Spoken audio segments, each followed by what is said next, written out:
Hello friends, आपका स्वागत है इस वीडियो पे।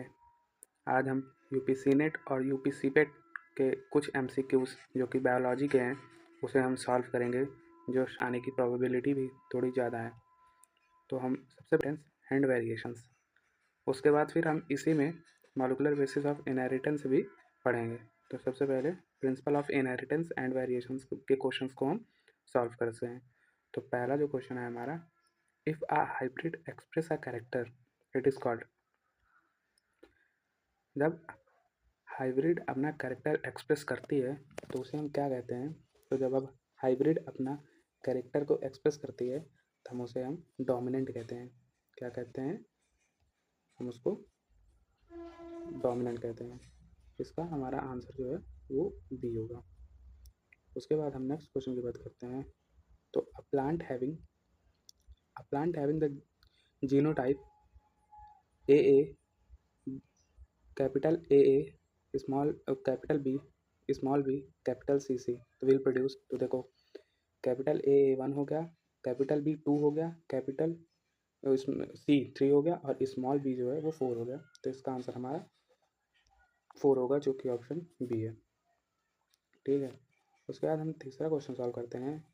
Colour blindness is a dash linked recessive trait. तो कलर ब्लाइंडनेस हमारा कौन सा रिसेसिव ट्रेट है? तो कलर ब्लाइंडनेस जो है वो हमारा एक्स क्रोमोसोम है। क्या है? हमारा एक्स क्रोमोसोम है कलर ब्लाइंडनेस, जो लिंक्ड रिसेसिव ट्रेट पे है। उसके बाद हम बात करते हैं नेक्स्ट क्वेश्चन की। In most species mitochondrial DNA is pass down from. अधिकतर स्पीसीज में जो माइक्रोकॉन्ड्रियल डीएनए है पास डाउन करता है फ्रॉम। कहाँ से पास डाउन करता है? Mitochondrial DNA is pass down from. Pass down कहाँ से करता है? तो वो मदर से करता है। ठीक है। इसका हमारा आंसर जो है वो डी हो जाएगा। अब हम बात करते हैं नेक्स्ट क्वेश्चन की, जो कि है where are the genes for cytoplasmic male sterility in plants located in mitochondrial genome. इसका आंसर जो हमारा वो बी है, माइटोकॉन्ड्रियल जीनोम। नेक्स्ट क्वेश्चन की बात करते हैं कि dash is a type of trait whose phenotype is influenced by more than one gene. मतलब कि वो ऐसा कौन सा ट्रेट है जो कि जीनोटाइप इन्फ्लुएंस करता है मोर देन वन जीन। तो देखो, मोर देन वन जीन क्या होगा? जैसे अगर वन जीन ही होता तो मोनोजेनिक होता है, मोनो। टू होता तो ऐसे, थ्री होता तो ट्राई, फोर क्या होगा? पॉलीजेनिक होगा। तो इसका आंसर हमारा सी होगा, पॉलीजेनिक। उसके बाद हम सेवन्थ क्वेश्चन पे आते हैं। An individuals collection of genes is called. जो इंडिविजुअल्स हैं वो जो जीन्स को कलेक्शन करते हैं, कलेक्शन ऑफ जीन्स की जो कलेक्शन करते हैं उसे हम क्या कहते हैं? तो हम जीनोटाइप कहते हैं। ठीक है। इसका आंसर हमारा वन होगा। उसके बाद फिर हम एक आठवें क्वेश्चन पे जाते हैं, जो कि है a man Mary's a women and both do not show any parent traits of inherited disease. 5 sons and 2 daughters are born and 3 of their sons suffer from a disease। एक मैन है और women है, इनकी शादी हुई और उन्हें कुछ ना कुछ not so apparent trait of inherent disease में, उनको इनहेरिटेंट डिसीज़ उस टाइम नहीं शो कर रही थी। लेकिन जब उनके 5 बेटे हुए और 2 उनकी बेटी हुई, तो जो उनके 3 सन थे वो डिसीज़ का सफ़र कर रहे थे और बेटियां जो हैं वो नहीं कर रही थी। तो how were none of the daughters is affected. क्यों और कैसे डॉटर अफेक्ट नहीं है the following mode of inheritance from the disease. तो मतलब कि ये कौन सा इनहेरिटेंस ऑफ डिसीज को, मोड ऑफ इनहेरिटेंस को फॉलो कर रहा है? तो इसका आंसर हमारा सेक्सुअल लिंक्ड रेसेसिव है। ठीक है। मतलब कि उनके डॉटर में जो डॉटर नहीं अफेक्टेड है, इसका मतलब कि उनमें जो सेक्स लिंक्ड है वो रेसेसिव है। और जो बच्चों में जो सन्स है 3, उनमें क्या है? डोमिनेंट है। और गर्ल्स पे क्या है? देखो, जिस पे कोई भी बीमारी या फिर कोई भी ट्रेट जो इनहेरिटेंस है वो अगर शो नहीं करती है तो उसे हम रिसेसिव कहेंगे, और जो शो करेगी उसे हम डोमिनेंट कहेंगे। तो इसमें सेक्स लिंक्ड रेसेसिव इसका आंसर हो जाएगा, जो कि हमारा ए है। फिर हम नेक्स्ट क्वेश्चन की बात करते हैं। A trait that overpowers and hides another trait is called. A trait that overpowers, जिसके पास पावर्स ज़्यादा हो और वो हाइड करने की उसकी दूसरी ट्रेड्स को वो छिपा सके, उसकी ऐसी मतलब कि ओवर पावर्स है, तो उसे हम क्या कहेंगे, उसे हम डोमिनेंट ट्रेड कहेंगे। अगर वो डोमिनेंट होगा तो वो किसी चीज़ से अगर आप डोमिनेट हो जाते हैं तो उस चीज़ को तो आप दबा ही दोगे, आप उसको तो एकदम गिरा ही दोगे।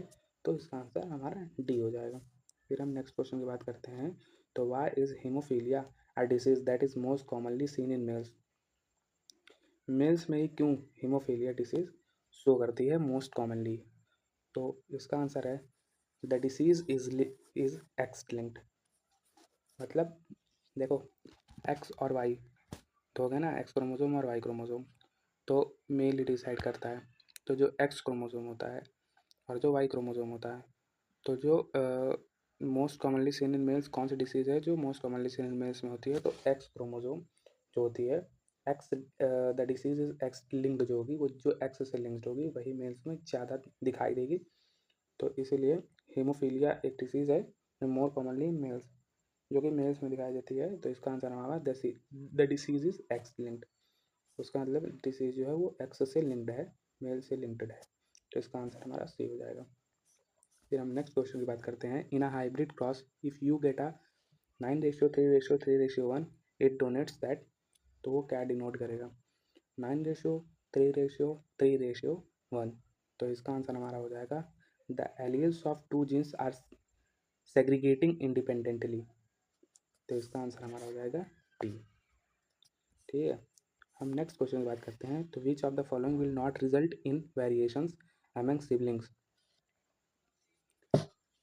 विच of the following will not result in variations among siblings में कोई वेरिएशंस का रिजल्ट नहीं शो कर रहा है। तो इसका आंसर हमारा लिंकेज हो जाएगा। इसका आंसर हमारा क्या हो जाएगा? सी, लिंकेज। ठीक है, उसके बाद हम नेक्स्ट क्वेश्चन की बात करते हैं कि Mendel's law of independent assortment holds good for genes situated on them. तो मेंडल्स लॉ पे जो इंडिपेंडेंट असॉर्टमेंट है होल्ड करता है good for genes situated on the, तो कहाँ सिचुएटेड करता है? तो नॉन होमोलॉगस क्रोमोसोम। इसका आंसर हमारा ए हो जाएगा। अब हम नेक्स्ट क्वेश्चन की बात करते हैं जो कि 14 है। तो 14 क्वेश्चन की बात करते हैं कि occasionally a single gene may express more than one effect. The phenomenon is called, occasionally a single gene may express more than one effect, तो the genome is called, ए हो जाएगा हमारा मल्टीपल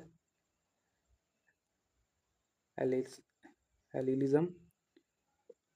तो ये हमारा आंसर नहीं होगा। मोज़ेसिज्म, प्लियोट्रॉपी एंड पॉलीगी। तो इसका आंसर हमारा जो है हो जाएगा प्लियोट्रॉपी, जो कि हमारा सी है। ठीक है, और नेक्स्ट क्वेश्चन की बात करते हैं। In the F2 generation of Mendelian dihybrid cross the number of phenotype and genotypes are.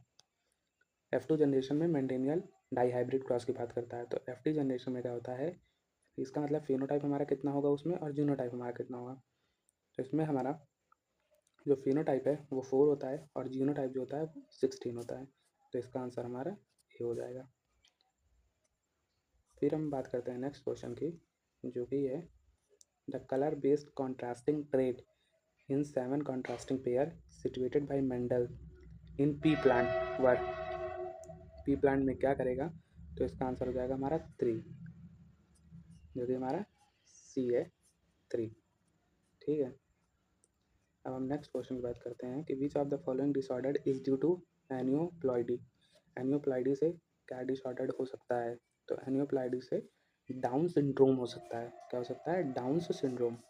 तो आंसर हमारा हो जाएगा डी, डाउन सिंड्रोम। अब हम बात करते हैं नेक्स्ट क्वेश्चन की, a cross between a tall pea plant TT and a dwarf pea plant small TT will produce F1 offspring that are. तो देखो, जैसे टीटी हम यहाँ लिखते हैं, तो कितने टॉल इसमें बनेंगे ये पूछ रहा है, जो ये पूछ रहा है ना, a cross between a tall pea plant TT and a dwarf pea plant capital TT और small TT will produce F1 offsprings. तो कितने बच्चे जो हैं टॉल होंगे और कितने बच्चे डॉर्फ होंगे ये पूछ रहा है। जैसे देखो, ये हमारा कैपिटल टी, ये हमारा स्मॉल टी। देखो, इससे हम करेंगे तो ये हमारा कैपिटल टी स्मॉल टी, और इससे करेंगे तो ये कैपिटल टी स्मॉल टी बनेगा। इसी तरह हम क्या करेंगे, इसी तरह हम, ये हो गया, तो इसमें दोनों बड़े बने, मतलब कि क्या बने, टॉल बने। अब हम बात करते हैं जैसे नेक्स्ट की, तो मान लो हमारा ये, हम इसको ले लेते हैं, तो ये भी हमारा कैपिटल टी स्मॉल टी बना और ये भी हमारा कैपिटल टी स्मॉल टी बना। तो इसका कहने का मतलब है कि सब टॉल बने, तो हम इसमें आंसर क्या लिखेंगे, ऑल टॉल। तो इसका आंसर हमारा सी होगा। ठीक है, फिर हम 19 क्वेश्चन की बात करते हैं। तो which of the following represent a mono hybrid cross. इसमें मोनो हाइब्रिड क्रॉस कौन सा रिप्रेजेंट कर रहा है, तो इसका जो आंसर होगा हमारा ए होगा। क्यों, क्योंकि मोनो हाइब्रिड क्रॉस में सिंगल ऑफस्प्रिंग होती है, ऑफस्प्रिंग होती है जो कि क्रॉस करती है। इसमें देखो डबल सब में है, लेकिन उसमें सिंगल है, तो इसलिए इसका आंसर हो जाएगा हमारा ये, जो कि ऑप्शन ए है। ठीक है, अब ये हमारी आंसर्स कीज हैं, आप एक बार इसको देख लेंगे और इससे आपको जैसे उसमें मैं लिखता हूँ और फिर इरेज कर देता हूँ, तो आप इससे डायरेक्टली आप कर सकते हैं, या फिर अगर आप कहेंगे तो मैं इसका आपको PDF की लिंक भी शेयर कर दूँगा यूट्यूब पे, जो कि आप उसको देख सकते हैं मेरे ड्राइव के एक्सेस से। फिर हम नेक्स्ट चैप्टर की बात करते हैं, जो कि है मॉलिकुलर बेसिस ऑफ इनहेरिटेंस। ये भी बहुत मेन और बहुत ही मेन चैप्टर और अच्छा चैप्टर है, तो हम इसके क्वेश्चंस कुछ सॉल्व कर लेते हैं। तो सबसे पहला क्वेश्चन है कि who is considered the father of modern genetics. Modern genetics का फादर कौन है, तो मॉडर्न जेनेटिक्स का फादर जो है वो गॉर्ड मेंडल है। तो इसका आंसर हमारा ए है। ठीक है, फिर हम नेक्स्ट क्वेश्चन की बात करते हैं। तो what is the basic structure unit of DNA। DNA का बेसिक स्ट्रक्चर यूनिट क्या है, तो DNA की यूनिट जो होती है वो न्यूक्लियोटाइड होती है। इसका आंसर हमारा ए है, न्यूक्लियोटाइड। फिर हम बात करते हैं तीसरे क्वेश्चन की, what is the shape of DNA molecule. DNA molecule का शेप क्या होता है, तो DNA मॉलिक्यूल का शेप डबल हेलिक्स होता है। इसका आंसर हमारा बी हो जाएगा। ठीक है, फिर हम नेक्स्ट क्वेश्चन की बात करते हैं। तो which of the following is not a part of a nucleotide. Which of the following is not a part of nucleotide. Nucleotide का पार्ट कौन सा नहीं है, तो इसमें हमारा कौन सा आंसर हो जाएगा, डी हो जाएगा, अमीनो एसिड। अमीनो एसिड जो है वो न्यूक्लिक एसिड का पार्ट नहीं होता है। शुगर, फॉस्फेट शुगर और नाइट्रोजनस बेस ये पार्ट होते हैं, अमीनो एसिड पार्ट नहीं होता है। उसके बाद हम नेक्स्ट क्वेश्चन की जो है पांचवा बात करते हैं। इन DNA adenine pairs with. DNA में एडेनिन का पेयर कौन होता है, तो DNA में एडेनिन का पेयर जो होता है वो थाइमिन होता है, जो कि हमारा ये टी है। क्वेश्चन ए, ये होगा थाइमिन। उसके बाद हम नेक्स्ट क्वेश्चन की बात करते हैं। The process of DNA replication is. Process of DNA replication is. DNA replication का प्रोसेस क्या होता है, तो DNA रिप्लिकेशन का प्रोसेस जो होता है वो सेमी कंजर्वेटिव होता है, जो कि ऑप्शन हमारा सी है। फिर हम नेक्स्ट क्वेश्चन की बात करते हैं। तो which enzyme is responsible for adding nucleotide during DNA replication. Which enzyme is responsible for adding nucleotides. कौन सा एंजाइम रिस्पॉन्सिबल है न्यूक्लियोटाइड्स को ऐड करने के लिए ड्यूरिंग DNA रिप्लिकेशन में, DNA रिप्लिकेशन के दौरान। तो इसका आंसर हमारा जो है वो DNA पॉलीमरेज होगा। क्या होगा इसका आंसर हमारा, DNA पॉलीमरेज, जो कि है ए। फिर हम बात करते हैं नेक्स्ट क्वेश्चन की। तो which of the following is the function of ribosomal RNA, जो कि rRNA है। तो राइबोसोमल rRNA का आंसर जो होगा forms the structure of ribosomes, जो कि हमारा डी है। क्या है हमारा, डी।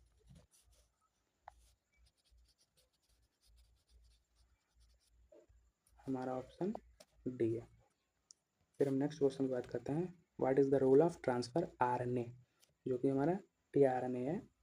तो रोल ऑफ ट्रांसफ़र क्या होता है tRNA का, tRNA का मतलब होता है ट्रांसफ़र RNA, tRNA उसका मतलब क्या होगा कि हमारा है carries amino acid to ribosome, जो कि हमारा ए है, carries amino acid to ribosomes.